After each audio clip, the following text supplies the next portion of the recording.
नमस्कार साथियों, स्वागत है आपका स्वतंत्र आवाज़ में। मैं आपका पवनीश यादव। देखिए 4 जून बहुत ही ऐतिहासिक दिन रहा है।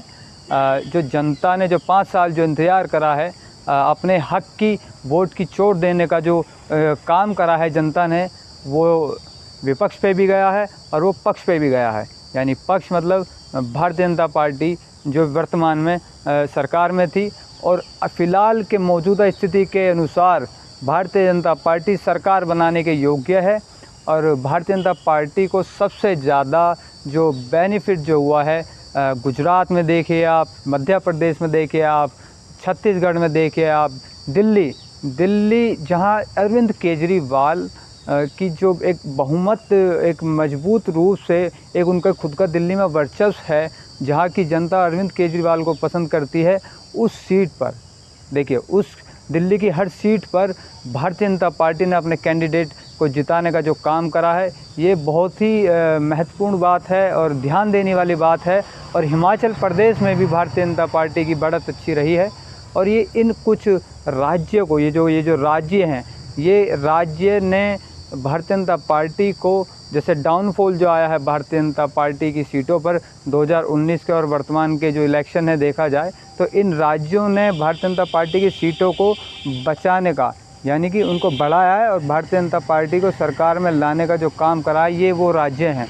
गठबंधन भी एक अच्छा उन्होंने प्रयास करा है पीडीए अलायंस ने, लेकिन फिर भी इन 5 जो राज्य जो मैंने आपको बताए हैं, इन राज्यों में गठबंधन का जो प्रोग्रेस रहा है वो बहुत ही बिल्कुल कम रहा है, बहुत ही कम। अब हमें देखना ये है कि नीतीश कुमार जी के बारे में कहा जा रहा है, चंद्रबाबू नायडू के बारे में भी कहा जा रहा है, इन लोगों का जो रुख है वो किस तरफ जाएगा, इंडिया गठबंधन पर जाएगा या फिर एनडीए पर जाएगा।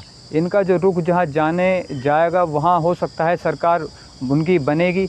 और मैं बात करूँ बीएसपी मायावती जी की, ये उत्तर प्रदेश की जो 80 सीटें हैं, जहां उनका 2014 जो उनका वर्तमान की जो इस इलेक्शन में जो स्थिति है, यही स्थिति उनकी कुछ 2014 में रही थी लोकसभा इलेक्शन में।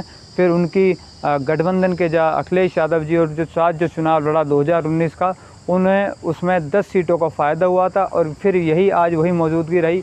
इसका मैं ये भी अनुमान लगाऊंगा कि बसपा ने का जो प्रोग्रेस जो रहा है वो कहीं ना कहीं उनके लिए तो डाउन रहा है, लेकिन उनका जो प्रोग्रेस वो कहीं ना कहीं शायद भारतीय जनता पार्टी को शिफ्ट करने का जो मौका मिला है। जो कैंडिडेट जो दिए हैं, वो कुछ सीटें जो यूपी में जो आई हैं भारतीय जनता पार्टी की, वो इनडायरेक्टली बसपा बीएसपी के समर्थन में आई हैं। रिपोर्ट देखने के लिए, जानकारी के लिए आप देखते रहिए पवनीश यादव।